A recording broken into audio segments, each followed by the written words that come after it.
Hello, my name is Anna Mathur. I am a qualified psychotherapist and I am particularly passionate about supporting people with anxiety. If you're looking for something to help you with anxiety around coronavirus, this audio is for you. Carry on listening and I will give you lots of tips to help manage your anxiety through this time of uncertainty. Perhaps you find yourself obsessively checking the news for fresh articles on coronavirus or scouring updated statistics, or maybe you are constantly symptom checking, washing your hands until they're raw, finding yourself tempted to clear your diary, or sidestepping someone who coughs. Perhaps you've gone through trauma or grief that is heightening your fear of the virus. There is an air of uncertainty and fear around coronavirus due to the shared stress and uncertainty it brings. It is dominating conversations, it's lining news shelves, it's flooding social media feeds. Supermarkets are being swept of supplies and pain relief, finding those who didn't initially feel worried, questioning whether they should be. Anxiety likes a focus. It likes to ruminate on specific things. Anxiety mainly focuses on the circumstances that are out of our direct control that have potential unpleasant consequences. If you have experienced anxiety around health previously, coronavirus is understandably going to be a trigger for you. In addition, your anxiety may well be raised due to being or knowing someone who is vulnerable or considered to be within an at-risk group. Anxiety is exhausting, isn't it? When we fixate on the things that trigger it, we find ourselves less able to rationalise our thoughts and ground ourselves. Anxiety occupies headspace and casts grey shadow over the more enjoyable emotions that make you happy. If your anxiety about coronavirus is impacting your ability to enjoy the things that you usually do, or you're finding yourself preoccupied with concern, this is for you. Now, I could research and reel off a ton of statistics about the likelihood of you or someone you know being impacted by the coronavirus, but the reality is you've probably seen many of those stats. And just as the theories do, the stats are often conflicting, leaving you wondering who or what to trust and where to turn. What you want is reassurance. Someone to take you by the shoulders and promise you that everything will just be a-okay. However, just as with anything in life, nobody has the ability to make truthful statements based on what is essentially an unknown future. Nobody can reduce their risk of illness to zero, just as no amount of money in the world could secure a future without any illness at all. Therefore, the most helpful thing for me to do is help you find ways to deal with the uncertainty that we find ourselves in. However, there is hope. Anxiety does not have to rob you of your enjoyment of your health or the times that you share with your family or friends.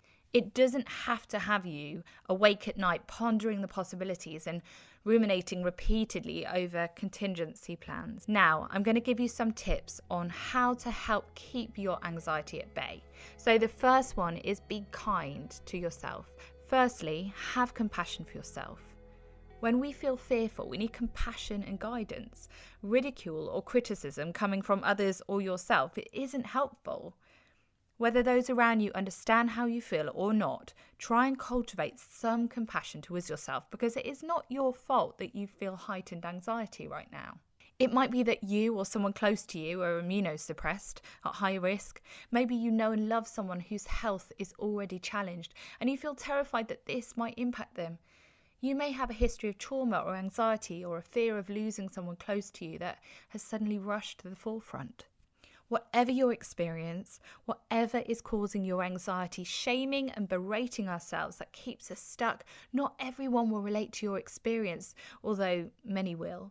But it doesn't mean that your anxiety is less valid or your feelings less valuable and worth addressing. If you find yourself feeling frustrated, consider how you would reassure a friend and try and use that supportive and understanding voice towards yourself. My next tip is to limit your exposure to news. At the moment, it's hard to wade the reams of coronavirus articles to learn of other newsworthy topics. You may find yourself glued to the TV or flicking between news apps, on the hunt for something that will reassure you. However, when we feel anxious, we're less able to rationalize what we read and more likely to overemphasize the negative. Nobody has specific certain answers about the prognosis of the coronavirus, so many articles are full of very conflicting speculation. You might find it helpful to abstain from watching or reading the news and asking someone trusted to relay any important messages to you verbally instead. Constantly checking for updates and theories fuels anxiety.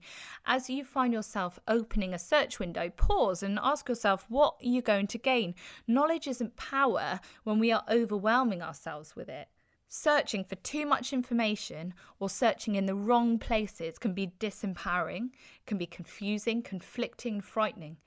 Cut out the noise by choosing to stick to the facts. My next tip is to stick to guidelines. Out of care for our own health and respect of the health of those around us, it's wise to educate ourselves on the recommended protocol. We cannot sterilise our environment, but we can take simple preventative actions that are statistically known to reduce risk of experiencing any infectious illness. These are good techniques to instill regardless of what bugs are circulating at any time of the year. If you are someone who is at additional risk to infectious illness, please do follow the guidelines set for you. These are the actions we have been advised to take by those acutely experienced and knowledgeable on how these infectious illnesses spread. They will be looking to neither under-advise us or over-advise us, and their overwhelming focus is to aim to halt the spread of infectious illness. My next tip is to make plans and then tuck them away. It's always wise to have a contingency plan in place, whether you have a plan for remote working or what you do if you needed last-minute childcare.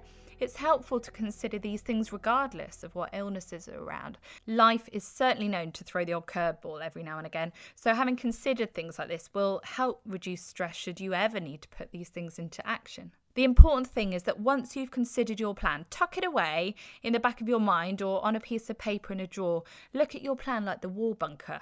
It's there, it's available, but then life carries on outside of it. Let it be a reassurance that it's there should you need it.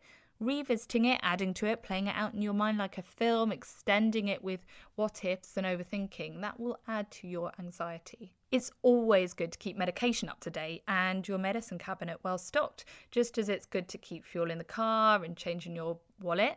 Follow what is in line with current World Health Organization and NHS advice, and question when you might be pushing that boundary out of fear and anxiety so that you can apply some supportive techniques.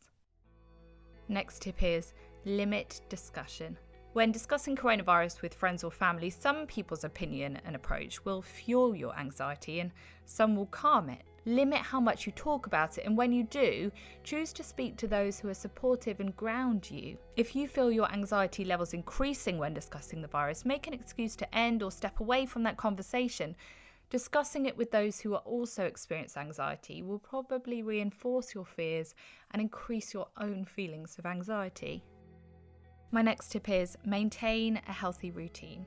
Eating well, giving yourself the best chance to get good sleep and adequate rest, and exercising in whichever way you most enjoy is brilliant for both your mental health and your immune system. Consider any habits that could benefit from a bit of a tweak because perhaps they add to feelings of anxiety, for example, drinking too much caffeine or alcohol, and get support in addressing them if needs be. Again, this is a good thing for you to do for your future, let alone the current climate. My next tip is ground yourself in the present. Feelings of anxiety are triggered when we focus on negative future unknowns and uncertainties. The difficult thing is that we aren't creating stories about, alien invasions. They tend to be fears based on potential realities that have not or may not happen. The more we think about fearful scenarios, the more our body and nervous system will respond with physical symptoms of anxiety, such as increased heart rate, panic attacks. We can interrupt this process by stopping the whirlwind of our thoughts in their tracks. There are many techniques that can help stop overthinking by shifting our focus from the unknowns of the future to the realities of the present moment. Here are some of my favourite. Counting backwards from 100 in threes. Another one is name 5 things you can see, 4 things you can hear, 3 things you can touch, 2 things you can smell, and 1 thing you can taste. Maybe you'd find it helpful to take a walk outside, so breathe deeply and pay close attention to the things that you see around you. Now, if you have any physical feelings of anxiety, do 10 rounds of grounding breath to calm your nervous system. Breathe in for 4 and steadily exhale for a count of 6 or 8, depending on what feels most comfortable. You might also find it really helpful to utilize a guided meditation app such as Headspace or Calm. Use these techniques as soon as you feel your mind begin to overthink or catastrophize. Practice them as you fall asleep. Use them when you don't need them so that when you do, they feel familiar and instinctive. My next tip is check in with your decisions. Note the decisions you might be making for yourself or your family. Maybe you feel tempted to cancel a family gathering or trip, or compelled to continue to overstock your cupboards. If you notice that you are taking steps outside of the advice recommended, then consider whether the motivation is based on facts or fear. It may be that you are unnecessarily making your world smaller and limiting your chance of positive life and day-to-day experience. This gives your anxiety a lot of power and authority. Maintaining your normal day-to-day life where appropriate promotes a sense of normality for yourself and those around you, so stay connected with others. You might find it helpful to increase contact with those who have historically had a positive impact on you and your mental health, so give them a call, drop them a message. My next tip is introduce gratitude. Challenge yourself to write a list of 10 to 30 things that you're grateful for. You might start off with the fundamentals such as friends, family, your home, but the more you jot down, the more you are called to reflect on the things that we take for granted, such as movement, sight, warmth, sunshine. Return to your list when you feel like your mind is leaping ahead into the unknown. Gratitude draws our attention away from what could go wrong to what is currently right. Gratitude brings perspective. It ushers us to look at the things in our life that give us joy, and when we think about these things, it makes us feel good. It helps anchor ourselves in the present moment, distracting our busy minds from getting carried away in the torrent of what ifs. You might find it enjoyable to re-engage in an old hobby, distract your mind in the pages of a novel. Either way, explore ways to put your energy into what is most important and what makes life worth living for you. Anxiety takes up so much of our energy, so it's helpful to find other ways to use and distract this energy if we can, in things that feed and energize rather than take from us.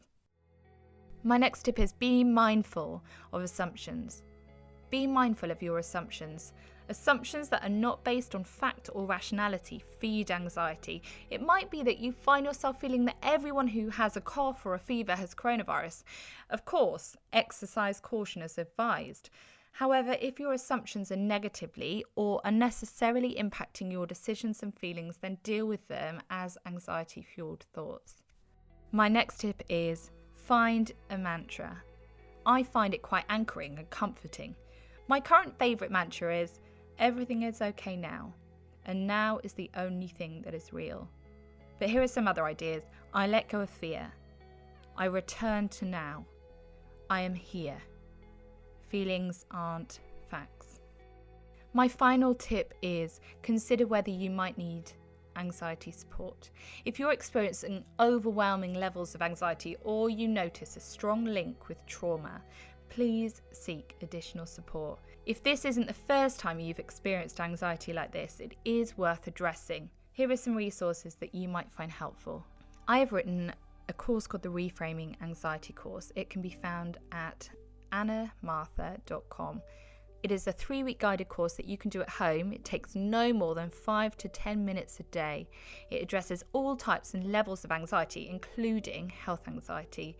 It's £60, but if you need a discount code, you're so welcome to use it. It is RA-SAVE15. The website Mind can be found at www.mind.org.uk. It is a charity offering information and support for mental health. They have a lot of information on anxiety, but also lots of advice on how you can support someone who is struggling. The NHS website has lots of information on anxiety and facts on coronavirus. You can find it at www.nhs.uk. You can also speak to your GP. The NHS website will give you some information on how your GP might be able to help you with anxiety. Sane.org can be found at www.sane.org.uk. They are a charity offering support for mental health, including a helpline and peer support. Now, I really hope that has been helpful for you, and that the tips and the tools that I have mentioned will help you as you address your anxiety. I know it can feel overwhelming, and I just want to say that there is so much hope.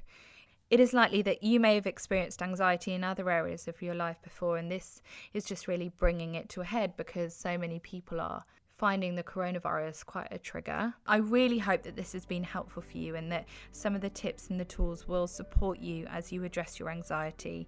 You're definitely not alone. And although coronavirus anxiety feels and seems common at the moment, it doesn't mean that you need to just accept it. It doesn't mean that it's not worth addressing. You can find me at annamathur.com. That's ANNAMATHUR.com. I'm also on Instagram as @AnnaMathur, so feel free to come over and drop me a message. Take care.